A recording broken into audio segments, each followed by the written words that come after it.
नए वर्ष की शुरुआत शिव से चालू करिए। नए वर्ष की शुरुआत भगवान शंकर को एक लोटा जल समर्पित कर कर, नए वर्ष की शुरुआत भगवान शंकर का गुणगान कर कर, नए वर्ष की शुरुआत भगवान का स्मरण कर कर, नए वर्ष की शुरुआत भगवत भजन कर कर, वहां से प्रारंभ करें।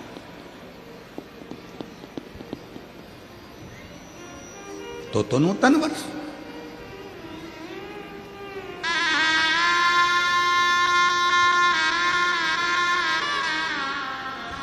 अपने माता पिता को नमन कर कर, अपने माता पिता को प्रणाम कर कर, अपने माता पिता को कुछ अच्छा उपहार देकर, अपने माता पिता को नमन कर कर अगर आप नूतन वर्ष की शुरुआत करते हैं तो आपकी जिंदगी सार्थक होती है। एक संकल्प नए वर्ष से प्रारंभ करो कि अपनी जिंदगी की जितनी भी बुराइयां हैं, अपने जीवन में जितने भी बुराइयां आई हुई हैं, जितनी बुरी आदतें आई हुई हैं, इन सब बुराइयों को, इन बुरी आदतों को हम हटाएंगे। इन बुरी आदतों को, इन बुराइयों को हम अपने पास नहीं रखेंगे, हम इनको हटा।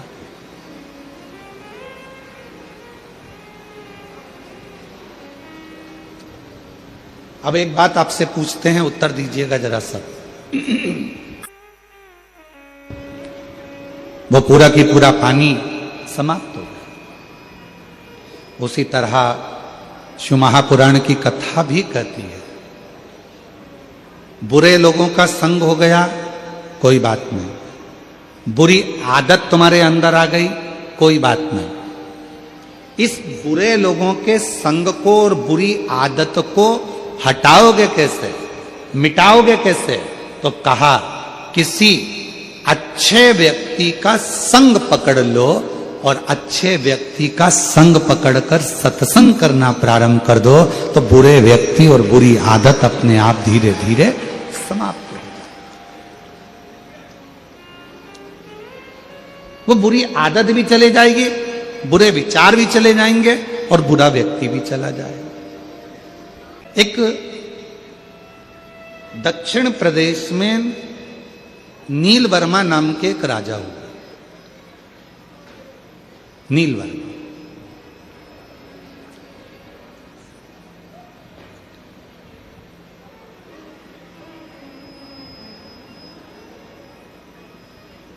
क्षेत्र का निरीक्षण करते थे, राज्य का पालन करते थे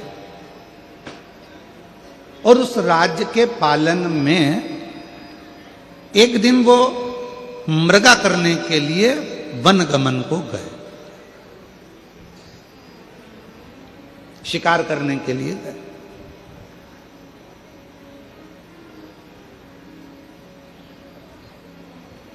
उन्होंने देखा कि मेरे नगर के अंदर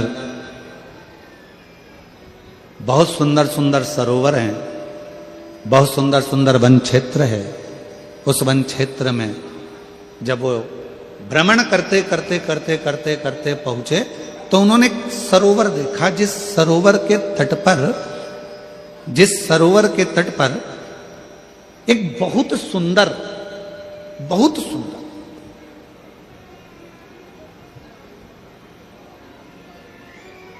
आर्ष पत्नी पद्मावती उस सरोवर के तट पर बैठकर शिवजी के मंदिर में शिव की साधना कर रही, भगवान शंकर की साधना कर रही।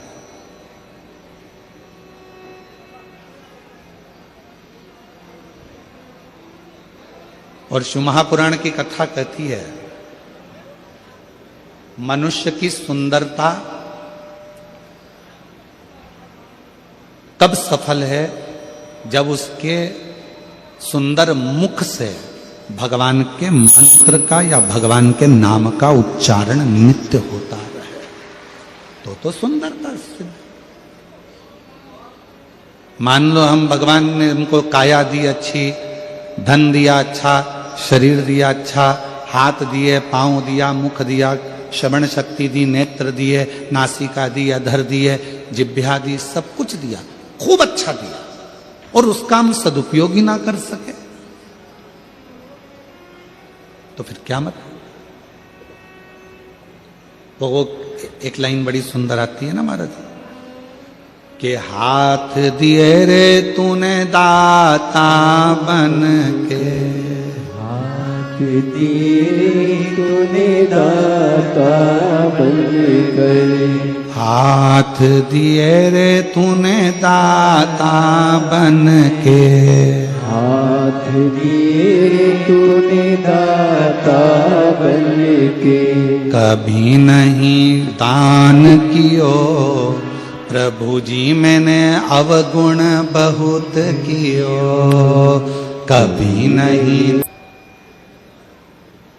अर्श पत्नी पद्मावती ने हाथ जोड़कर कहा कि मैं अपने पति का सम्मान करती हूं, आदर करती हूं, उसको मान सम्मान से मैं परमेश्वर मानती हूं, और मैं आपकी ओर देखना भी पसंद नहीं करती। इतना तो सुनना था।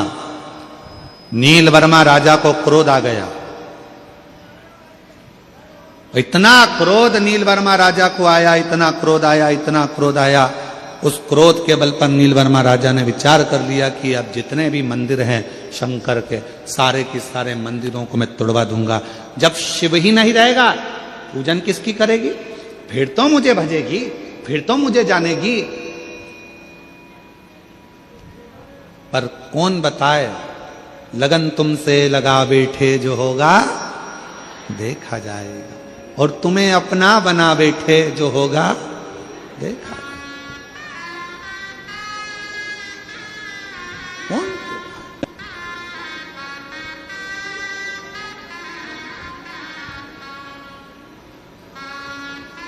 धीरे धीरे करते करते वो दक्षिण प्रदेश का राजा नीलवर्मा ने पूरे मंदिर तोड़वा दिए, शिवालय तोड़वा दिए, जितने शंकर जी के ओटले थे, शंकर के मंदिर थे, शंकर के शिवलिंग थे, धीरे धीरे धीरे धीरे धीरे धीरे उसने सब तोड़वा दिया। अब अर्श पत्नी पद्मावती ने विचार करा कि मंदिर गए, शिव का शिवलिंग चले गया, ओटले चले गए, कोई बात नहीं, जाए तो जाए, जाए तो जाए। कई माताएं कहती हैं गुरुजी हमारे गांव में शंकर जी का मंदिर नहीं है। कई माताएं कहती हैं गुरुजी हमारे गांव में शंकर का ओटला नहीं है। कई माता कहती है हमारे गांव में शंकर का शिवलिंग नहीं है। कई माताएं कहती हैं हम उनसे निवेदन करना चाहेंगे, तुम्हारे गांव में मंदिर नहीं है, कोई बात नहीं, तुम्हारे गांव में शंकर जी का ओटला नहीं है, कोई बात नहीं, तुम्हारे गांव में शंकर का शिवलिंग नहीं है, कोई बात नहीं, आप अपने घर में छोटा सा शिवलिंग रखकर भगवान को जल चढ़ाना प्रारंभ करो। एक ना एक दिन शंकर ऐसी कृपा करेंगे कि तुम्हारे घर के ठीक पास में शंकर अपना मंदिर बनवाकर विराजमान है।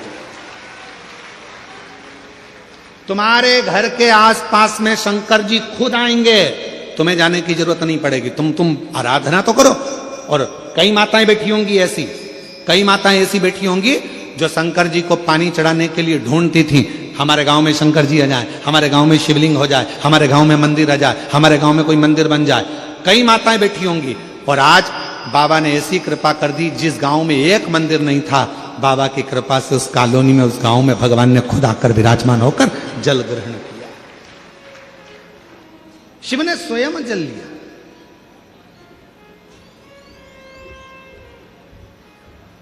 मंदिर नहीं है, कोई कहता है हमारे गांव में शिवलिंग नहीं है, कोई कहता है हमारे गांव में शंकर का ओटला नहीं है, कोई कहता है हमारे गांव में शिव प्रतिमा नहीं, शिवलिंग नहीं। मेरी जीजियों, निवेदन है, अपने घर में छोटा सा शिवलिंग रखकर उसकी आराधना करना प्रारंभ करो। धीरे धीरे धीरे धीरे अपने आप तुम्हारे गांव में, तुम्हारे मोहल्ले में, तुम्हारी कॉलोनी में, तुम्हारे नजदीक में शंकर का मंदिर बनकर ही रहेगा। शिव तुम्हारे करीब में आकर ही रहेगा। आप भजो तो,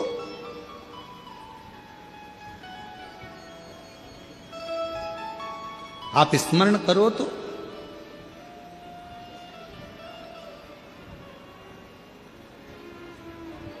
नीलवर्मा ने सारे मंदिर तोड़वा दिए राजा ने, और राजा नीलवर्मा ने सारे मंदिर तोड़वा दिए, शिवलिंग तोड़वा दिए, मंदिर हटवा दिए, होटले हटवा दिए। अर्शपत्नी पद्मावती एक कुंड के पास बैठ गई। मिट्टी का पार्थिव शिवलिंग का निर्माण कर रही है। पार्थिव शिवलिंग का निर्माण, और पार्थिव शिवलिंग का निर्माण करते करते करते करते वो आराधना में जो डूबी, साधना में डूबी, जो साधना में डूब गई, इतने में आ गया राजा नीलवर्मा। जैसे ही राजा नीलवर्मा आए, उन्होंने देखा कि ये पद्मावती तो वापिस शिव की आराधना में लग गई। अब शिवलिंग नहीं है, शिव प्रतिमा नहीं है, मंदिर नहीं है, ओटले नहीं है, शंकर का कहीं शिवलिंग नहीं है, तो इसने तो पार्थिव लिंग का निर्माण करना प्रारंभ कर दिया। पार्थिव लिंग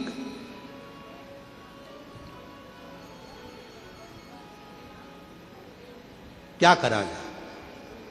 क्रोध आ गया राजा को, और राजा ने उसी समय पर गुस्से में आकर अपने पांव के अंगुष्ठ भाग को तोड़ने के लिए लगाने ही वाला था।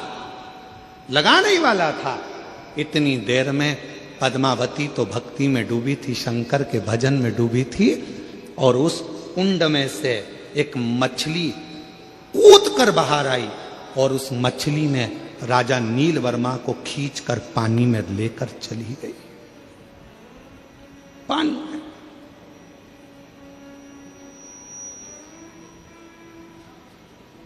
जैसे ही वो मछली अंदर लेकर गई, राजा का शरीर एक डुबकी लगाकर वापस बाहर आया तो शरीर था तो ठीक, पर जब राजा अपने घर पर गया तो शरीर कंपायमान होने लगा, कंपित होने लगा, शरीर में कंपन उत्पन्न होने लगा। राजा सही से खड़े भी नहीं हो सकता था, राजा बैठ भी नहीं पा रहा था, चल नहीं पा रहा था। पूरे नगर में सूचना हो गई कि राजा ने शंकर भगवान का ऐसा अपमान करा है, शिव का ऐसा अपमान करा है कि राजा का शरीर अब कंपायमान हो रहा है, राजा का शरीर श्रेष्ठ नहीं है।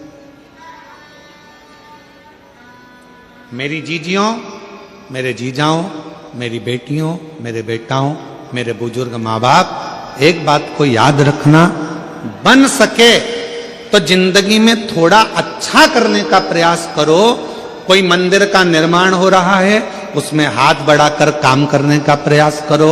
अपने यहाँ कोई अच्छा कार्य हो रहा है, उसमें थोड़ा सा आगे बढ़कर सहयोग करने का प्रयास करो। अपने गांव में कथा हो रही है तो उसमें हाथ बढ़ाकर आगे बढ़ाने का प्रयास करो कि हमारे नगर में, हमारे गांव में, हमारे क्षेत्र में कथा हो रही है, कम से कम शिव ने कृपा तो करी, जो यहाँ कथा हो रही है थोड़ा आगे बढ़कर उसमें प्रयास करो कि भगवान ने अगर तन अच्छा दिया है उसको लगाओ, मन अच्छा दिया है उसको लगाओ, धन अच्छा दिया है उसमें से एक पंखड़ी कथा में लगाने का प्रयास करो, मंदिर में लगाने का प्रयास करो। और अगर ये भी नहीं कर सकते हो तो कम से कम वहां जाकर प्रेम से उसकी आनंदता कर दो कि बहुत अच्छा काम कर रहे हो, बहुत बढ़िया काम कर रहे हो। पर इतना याद रखना, हाथ बढ़ाना, पर कोई धार्मिक आयोजन हो रहा हो तो उसमें अपनी टांग मत अड़ाना। हाथ बढ़ाना पर अपनी टांग मत अड़ाना। क्यों? यही टांग, यही पांव एक दिन ऐसा आता है तेरा बुढ़ापा आते आते जो विरोध करता रहता है। शिव जी को क्यों पूजते हो, शंकर को जल क्यों चढ़ाते हो, शिव का भजन क्यों करते हो, शंकर के मंदिर क्यों जाते हो, क्यों शंकर की कथा हो रही है, क्यों हो रही है, क्यों हो रहा है। जो व्यक्ति ज्यादा टांग अड़ाता है, एक दिन वो व्यक्ति बुढ़ापा आते आते अपने पांव पर भी खड़ा नहीं रह पाता है, ऐसी बीमारी में ग्रसित हो जाता है कि ना हाथ हिल पाता है, ना पांव हिल पाता है। फिर प्रार्थना करता है लोग तेल की मालिश करें, शरीर को घिसें, डॉक्टरों के पास जाएं, फिर थेरेपी कराएं, शरीर काम नहीं कर रहा। क्यों? हमने इस शरीर का सदुपयोग नहीं करा। सदुपयोग करें। और मत बुरे कर्म कर बंदे वरना पछताएगा, भगवान की आंखों से तू बच नहीं पाएगा, तू बच नहीं पाएगा।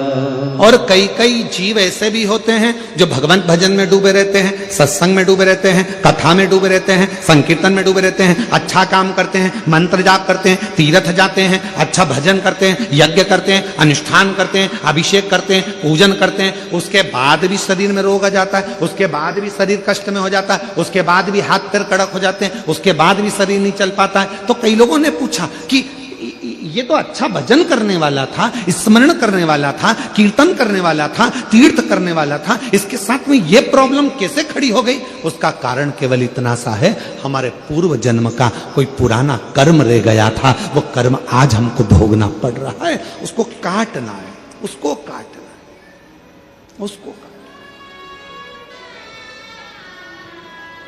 श्रेष्ठ कर्म।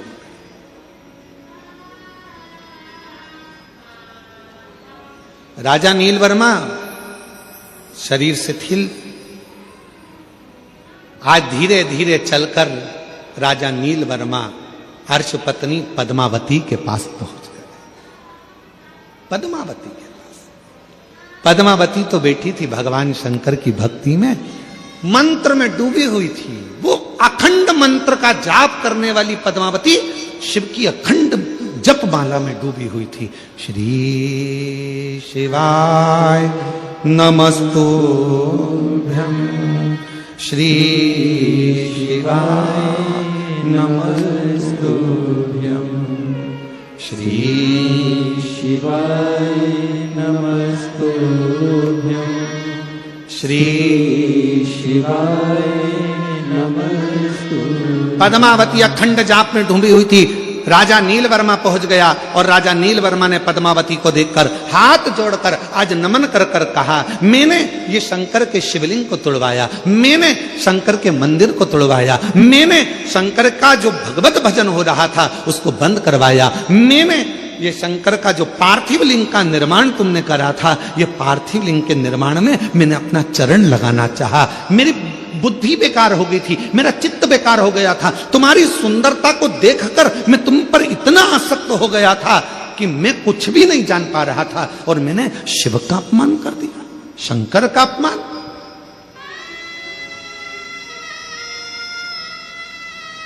विनाश काले क्या बोलते हैं? विपरीत बुद्धि। विनाश काले विपरीत बुद्धि।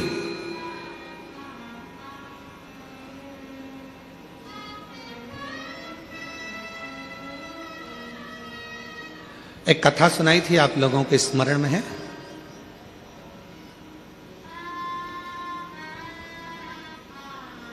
आप सब लोग कौशल प्रदेश के रहने वाले हो, राम जी के ननिहाल के हो। माता कौशल्या की एक कथा सुनाई थी पहले टीवी पर, आप लोगों में से कई लोगों ने सुनी होगी। लंका ने जो हरण, रावण ने जो हरण करा था वो कथा। मां कौशल्या, माता कौशल्या शिव जी की परम आराधना करती थी, भगवान शंकर की परम भक्त थी। और लंका के राजा रावण ने एक बार सारे ग्रहों को एकत्रित कर कर पूछ लिया था, बताओ ग्रह मेरी मृत्यु कैसे होगी? किसी ग्रह ने जो बताता था, राजा उस लंका का राजा रावण उस ग्रह को बंदी बना लेता था। फिर भी रहा नहीं गया, पूछा तो एक ग्रह ने कह दिया कि तुम्हारी मृत्यु का कारण कौशल राज की लड़की कौशल्या, कौशल्या माता के गर्भ से एक बेटा जन्म लेगा, भगवान श्री राम, वो तुम्हारी